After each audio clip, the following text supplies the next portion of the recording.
Bonjour et bienvenue dans cette première vidéo de la rubrique des histoires bonnes à écouter.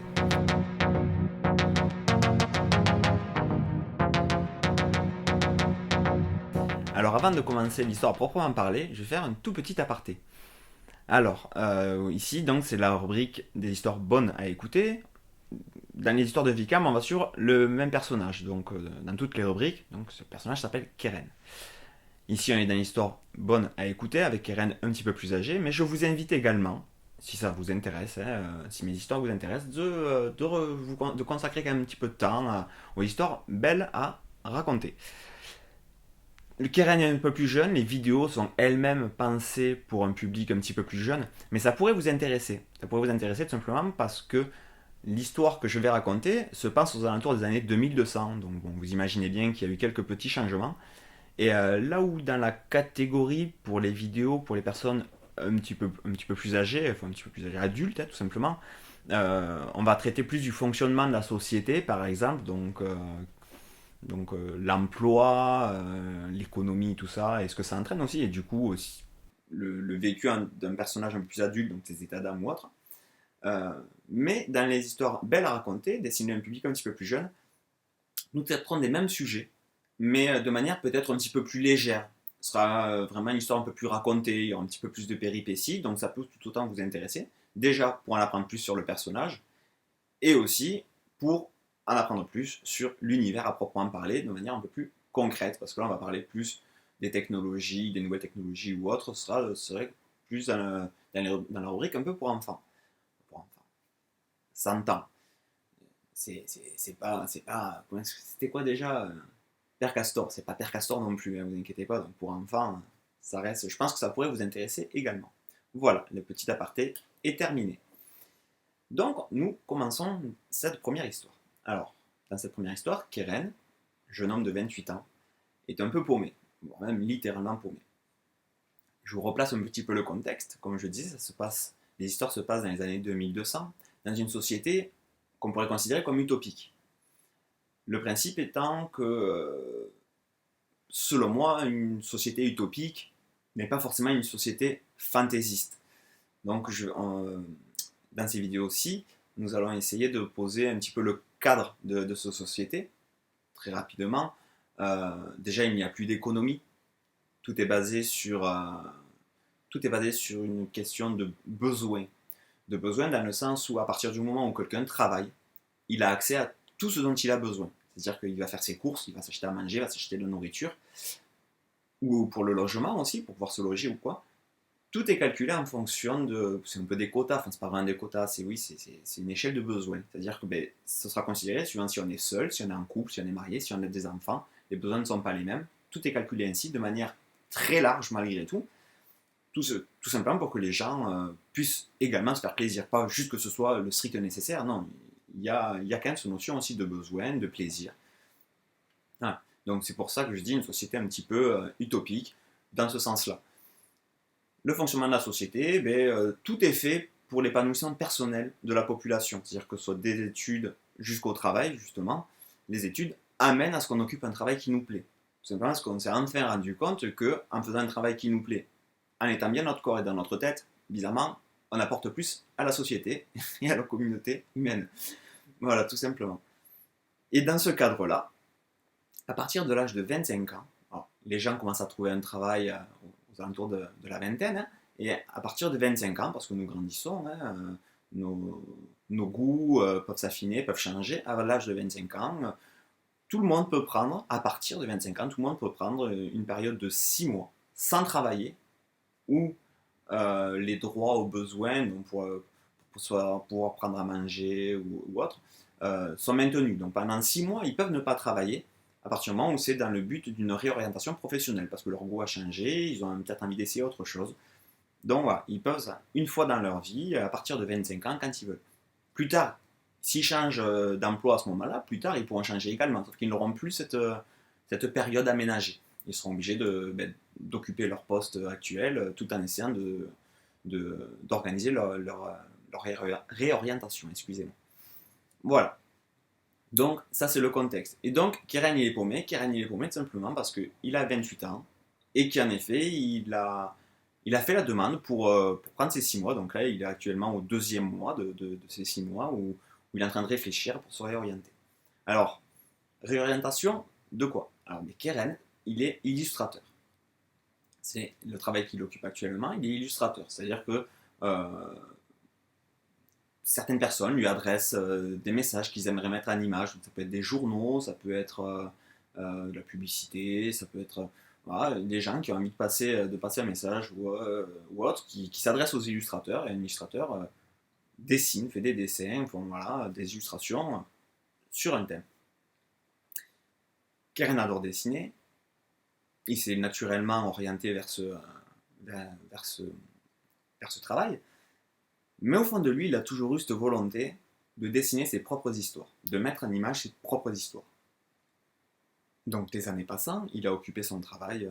Comme je disais, ça va faire bientôt 8 ans qu'il est illustrateur. Et il en arrive à un point où il se dit, bon, j'ai toujours voulu mettre en image mes histoires, il serait peut-être temps que je franchisse le pas. Ou pas, justement, parce que le problème, c'est qu'il n'arrive pas à inventer d'histoire, à créer d'histoire. Et c'est ce qu'il fait là, depuis 2 mois, il est chez lui, et c'est ce à quoi il consacre son temps, en tout cas qu'il essaie, c'est de trouver des histoires à illustrer. Et le pauvre, il n'y arrive pas, il n'y arrive pas. Il se dit, bon, mais voilà, j'ai le choix, soit je m'évertue là-dedans, soit je retourne à mon ancien travail, ça va me permettre d'acquérir plus d'expérience ou autre, mais il n'a pas envie, pour lui c'est faire marche arrière, du coup il a pris ces 6 mois, et il aimerait bien trouver l'énergie, il aimerait tout simplement trouver l'inspiration pour ses histoires. Il n'y arrive pas. Et c'est quelqu'un, quand il bloque sur quelque chose, il bloque littéralement. Je ne sais pas si vous êtes comme ça, moi je le suis un peu, voire beaucoup sur les sujets. Il bloque à tel point que tout fout le camp, quoi. Tout fout le camp, en fait. Moi, c'est ce que j'appelle traverser le temps. C'est-à-dire que il larve, il procrastine, comme on dirait, pour avoir l'air bien, mais procrastiner, c'est bien sur un court laps de temps. On a besoin de se reposer, de s'évader ou quoi. Mais lui, ça fait 2 mois. Ça fait 2 mois qu'il essaie, et que dès qu'il bloque, il se sent tellement mal que il s'enfonce petit à petit. Il passe ses journées sur le canapé à binge-watcher de la série sur son écran mural. Parce que du coup, il n'y a plus de télé, bien entendu. Hein, on est en 2200, donc en fait, en appuyant tout simplement sur un bouton, pouf, on a la télé, on a le mur qui se change en écran. Il y a d'autres façons, en plus de regarder la télé, mais ça, peut-être dans d'autres histoires. Euh, mais voilà, il binge-watch, la vaisselle sans tasse, le linge sans tasse, alors que tout est automatisé, mais il faut appuyer sur un bouton, et il a plus envie. Alors, le matin, il se réveille, il traîne des pieds. En se réveillant, il essaie de trouver des histoires, il boit son café, et puis il regarde par la fenêtre. En plus, c'est une période où il fait gris, il pleut tous les matins, il y a du vent, il fait froid. Super la période. Très propice à remonter la pente. Non, il va pas bien parce qu'il essaie de trouver, et puis comme il bloque, il balance tout ça d'un revers de la main, et puis il se fout dans son canapé, et il essaie d'oublier. Il essaie d'oublier en se noyant dans des films et des séries ou autre format qu'il y aura en 2200, qui sait. Ce sera peut-être YouTube sur la télé, NextTube. Il va pas bien. Ses amis l'appellent, ses amis essaient de prendre de ses nouvelles, et il a même pas envie. Il a même pas envie. Pour lui, c'est juste, en fait, ça le ramène à son état, donc c'est des problèmes qui se rajoutent. Donc, ouais, il s'isole tout seul. Il s'isole tout seul. Euh, 3 semaines. 3 semaines qu'il n'a pas mis un pantalon. Alors, il est pas en caleçon, il est en pyjama. Mais enfin voilà, je sais pas si vous arrivez à voir un petit peu le tableau. C'est pas cool, c'est pas très cool. Et pourtant, il aimerait aller de l'avant. Pour lui aller de l'avant, c'est trouver des histoires, comme je vous disais. Et parce que pour lui reprendre son ancien boulot, c'est faire marche arrière. Donc voilà, il stagne comme moi là, je fais, hein, histoire de bien vous montrer. Il tourne en rond, il stagne. Il se trouve quand même que il a une amie, une très bonne amie qui ne le lâchera pas, même s'il décroche pas au téléphone, et qui du coup arrive à ce moment-là. La sonnette de la porte sonne, la sonnette. Alors le petit bruitage, comme je disais à ma petite soeur juste avant, je fais beaucoup de bruitage, mais la petite sonnette de l'an 2200, je vais pas le faire, je connais pas le bruit. Non, voilà, là, il y a la sonnette qui retentit dans tout le salon. Il ouvre un petit peu un œil comme ça, il se lève, il va ouvrir la porte. Bon, et du coup, c'est son amie, c'est Roxane. Roxane, cette fille qu'il connaît depuis le collège, qui se soutiennent l'un l'autre, qui se relèvent et qu'il y en a un qui tombe un petit peu. Donc elle rentre, il lui offre un petit café. Et bon, suite aux banalités d'usage, comment ça va, bon, comment ça va, elle le voit bien, mais bon, c'est surtout Keren qui lui demande du coup comment elle va, le boulot, tout ça. Ben, Roxane ne tourne pas autour du pot, hein, c'est ce genre de femme qui, qui est brute de décoffrage. Elle lui dit bon, et toi par contre, ça n'a pas l'air d'aller. Qu'est-ce qui se passe? Ça va faire 2 mois que tu es injoignable. Alors je sais que tu as pris justement ce laps de temps pour ta réorientation professionnelle. Il disait d'accord, mais bon, ça n'a pas l'air d'aller, je te connais. Quand tu prends pas de nouvelles, que tu n'en donnes pas, c'est qu'il y a des choses qui tournent pas rond. Il dit mais voilà, oui, tu me connais, tu le sais, tu sais le dilemme que j'ai là, donc j'ai pas besoin d'expliquer plus que ça. Elle lui dit oui, mais elle fait c'est quoi? Tu veux faire quoi? Il dit mais moi j'aimerais, tu le sais, j'aimerais écrire mes propres histoires. Enfin, illustrer mes propres histoires, j'en ai marre d'illustrer les histoires des autres, quoi. Enfin, mais j'y arrive pas, ça a toujours été le problème que j'ai toujours eu. Il dit, mais t'as vu la pression que tu te mets? Et t'as 28 ans. Alors, c'est bien d'avoir pris cette période pour chercher à se lancer. Il dit, mais si ça te met dans un état comme ça, c'est peut-être juste que c'est pas le moment. Peut-être que tu devrais, ben, au moins pendant un temps, reprendre ton ancien emploi et regarde ce que tu t'infliges. Elle regarde autour d'elle, elle voit l'état de l'appartement et elle dit tu peux pas durer, tu peux pas continuer comme ça. Là, tu stagnes quoi. Enfin, tu stagnes. Elle dit j'ai l'impression de te voir quand on était plus jeune, que tu savais pas quel emploi tu voulais faire. Enfin, à partir du moment où tu doutes, je te connais. À partir du moment où tu sais pas vers quelle direction aller, tu t'enfonces. Il dit oui, il dit, retourner à mon ancien emploi, je suis d'accord, mais enfin, je suis d'accord, je comprends ce que tu veux me dire, mais c'est pas possible en fait. Enfin, ouais, j'ai l'impression de faire marche arrière. Moi, si j'ai pas envie. Elle dit oui, je suis sûr que c'est ce que tu te répètes depuis 2 mois. Elle dit mais regarde ce que c'est de t'obstiner à aller à vouloir quelque chose si t'es pas prêt. Elle dit c'est pas grave, ça arrive. Dans quelques années, peut-être que tu auras suffisamment d'expérience en plus pour pouvoir te lancer là-dedans. Elle dit mais pour l'instant, non. Moi, ce que je vois, c'est que tu te fais du mal. Tu te fais du mal et puis t'es même pas là pour les autres. Dire, tu te bloques, mais tu bloques aussi certaines personnes. Elle dit parce que tout bêtement, moi c'est pareil. J'ai pas passé. Il y a eu ces derniers temps des mauvais passages. Et j'aurais bien aimé avoir mon ami, j'aurais bien aimé t'avoir à mes côtés pour que tu m'aides. Et je sais qu'il y a Olivier aussi actuellement qui. Ben, il a des problèmes avec sa copine et ben, il aimerait bien pouvoir te parler pour lui aussi pouvoir souffler.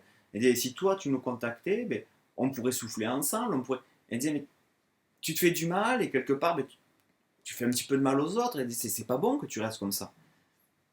Ah, bon, Keren le prend un petit peu mal parce qu'il est en froid avec son père, un petit peu pour les mêmes raisons, c'est-à-dire dans le sens où son père a toujours essayé enfin, c'est l'impression qu'il a eue en tout cas, de guider sa vie en fait, de guider la vie de Keren. Et du coup, il se bloque un petit peu. Keren, il lui dit à Roxane, il fait mais arrête, que tu viennes, moi ça me fait plaisir. Si c'est pour que justement on se change les idées ou autre, si on sort ou quoi, elle dit mais là ce que tu me dis, ça me rappelle mon père. Elle dit non mais il fait, je vois même pas pourquoi on en parle, ton père. Bon, ok, je sais que t'es en froid, tu sais ce que j'en pense. Moi, il a peut-être été un petit peu extrême dans certaines conditions. Elle disait, elle disait, voilà, enfin, me prends pas pour ton père. Moi, lui aussi, elle disait, mais là, aujourd'hui, moi, si je suis là, c'est pour t'aider. C'est pour t'aider parce que je vois que t'es coincé, t'es en pleine hésitation. T'es en pleine hésitation, tu sais pas vers où aller. Il y a une direction où tu veux pas aller, une direction où tu veux aller, mais tu n'y arrives pas. Et finalement, qu'est-ce que tu fais? Ben, tu fais pas de choix. Finalement, tu fais pas de choix. Et moi, c'est ça que je veux te dire. Je veux pas te dire fais ci ou fais ça. Je veux te dire fais quelque chose. Fais quelque chose. Parce que hésiter comme ça, tu vois, ben, comme tu disais, tu bloques certaines personnes aussi. Enfin, tu les bloques pas vraiment, mais en tout cas, tu les aides pas à aller de l'avant. Alors, c'est tout ce que tu as toujours fait, tout ce que tu as toujours voulu faire. Et donc, c'est pas bon. C'est pas bon. Moi, je te dis pas fais ci ou fais ça. Je te dis fais juste quelque chose. Alors, je te donne mon avis sur... mais je te dis pas fais-le, je te donne mon avis, comme ça tu sais ce que je pense. Bon, il se calme un petit peu, la journée passe. La journée passe. Les jours suivants, bon, Keren est toujours chez lui. Il essaie toujours de trouver des histoires à raconter, mais il a cette discussion avec Roxane qui lui tourne en tête. Et finalement, il se dit, bah, elle a peut-être raison. Elle a peut-être raison. Moi, si je reprends mon ancien travail, ben, je travaille quand même. Je suis illustrateur, je dessine, voilà, c'est ce que j'aime faire. Je me prends la tête alors qu'il n'y a pas forcément de raison. Il faut que je fasse quelque chose. Je ne peux pas rester là comme ça. Alors finalement, ben, il décide de retourner à son ancien travail, tout simplement. En attendant des jours meilleurs et l'inspiration, du coup. Donc voilà, c'est la petite morale, on va dire, de cette histoire. C'est hésiter, c'est normal. Hésiter, c'est normal. Mais des fois, on hésite sur des choses où il n'y a pas forcément à hésiter. C'est normal de vouloir quelque chose, mais si on n'arrive pas à l'atteindre, des fois, c'est juste que ben, le temps fera son affaire. On vivra des choses qui nous amèneront à pouvoir développer ce projet, comme faire des vidéos YouTube. Vous n'imaginez pas, c'est pareil, hein, il a fallu réfléchir, il a fallu s'équiper, il a fallu trouver les histoires. Euh, c'est normal d'hésiter, mais si ça bloque vraiment, vécu perso, si ça, c'est que des fois c'est juste pas le moment. Et après, des fois les choses se débloquent hein, par la suite. C'est ce qu'il comprend, Keren, dans cette histoire. C'est la pire, le pire des choix dans une hésitation, c'est de ne pas faire de choix en fait. Parce que quel que soit le choix qu'on fait finalement, quelle que soit la direction qu'on prend, si ça ne nous plaît pas, on peut rectifier le tir. C'est très rare, je ne dis pas que ça n'arrive pas, c'est très rare qu'un choix soit une finalité. Voilà, tout simplement. Donc il faut arriver à se sortir ça de la tête et se dire, il n'y a pas mort d'homme. Si je me plante, ben, je me plante. Alors bien sûr, suivant une situation quoi, ça peut être plus compliqué. Mais je sais à quel point ça peut être dur quand on hésite et qu'on n'arrive pas à avancer et qu'on s'engouffre. Et voilà, c'est le but de cette vidéo, de se dire des fois, il faut remettre un petit peu les choses en question et remettre les choses en perspective. Et le seul mauvais choix, comme je dis, c'est de ne pas en faire et c'est de ne pas avancer. Donc surtout, avancer. Avancer, au moins jusqu'à la prochaine vidéo. En tout cas, je vous souhaite une très bonne journée, très bonne soirée. Et j'espère que tout ceci vous a plu.